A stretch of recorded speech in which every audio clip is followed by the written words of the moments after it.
বীর মুক্তিযোদ্ধা আমাদের আব্দুল সালাম ভাই তিনি বক্তব্য রাখবেন। আমার সামনে বেসিসের সম্মানিত সদস্যবৃন্দ, আপনাদের সবাইকে সালাম, আসসালামু আলাইকুম। এই গণ অভ্যুত্থান আমাদের বাংলাদেশিদের জীবনে অত্যন্ত গুরুত্বপূর্ণ। এই গণ অভ্যুত্থান আমাদেরকে নতুন রাষ্ট্র বিনির্মাণ করার সুযোগ তৈরি করে দিয়েছে। আমরা মহান মুক্তিযুদ্ধের ইতিহাস জানি, তবে প্রকৃত ইতিহাস জানি না। চোখের সামনে আমরা দেখেছি হাসিনা কিভাবে গুলি করে মানুষ হত্যা করেছে, গুম করেছে, খুন করেছে। হাসিনা কিভাবে আয়না ঘরে বন্দী রেখে ভিন্ন মতের মানুষকে অত্যাচার করেছে, নিপীড়ন করেছে। হাসিনা কিভাবে বাংলাদেশের গণতন্ত্রকে হত্যা করেছে। হাসিনা কিভাবে গণমাধ্যমের স্বাধীনতাকে হরণ করেছে। হাসিনা কিভাবে এদেশের যে গতিশীলতা সেটা বিনষ্ট করেছে। আমরা হাসিনার অত্যাচার চোখের সামনে দেখেছি, তবে শেখ মুজিবের অত্যাচার আমরা কেউ দেখিনি। আমরা শুনেছি, তবে হাসিনার আমলে সেই শেখ মুজিবের অত্যাচার সম্পর্কে বলতে পারেনি। যারা ওই সময় জাসদের রাজনীতি করতেন তাদের সাথে আপনারা কথা বলে দেখতে পারেন।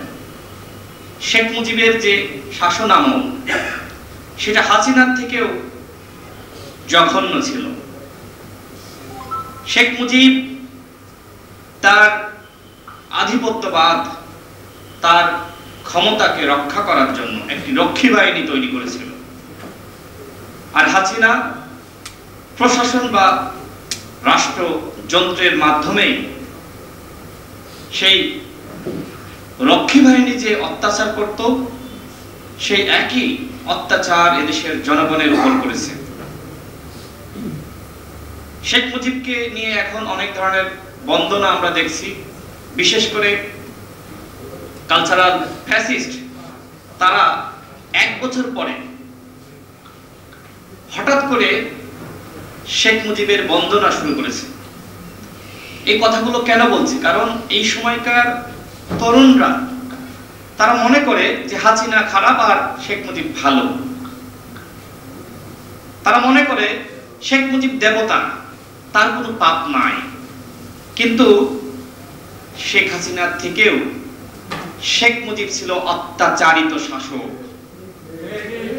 এই কথা অবশ্যই আমাদের বলতে হবে। এখন যদি আপনি এই মুজিব বন্দনা করেন,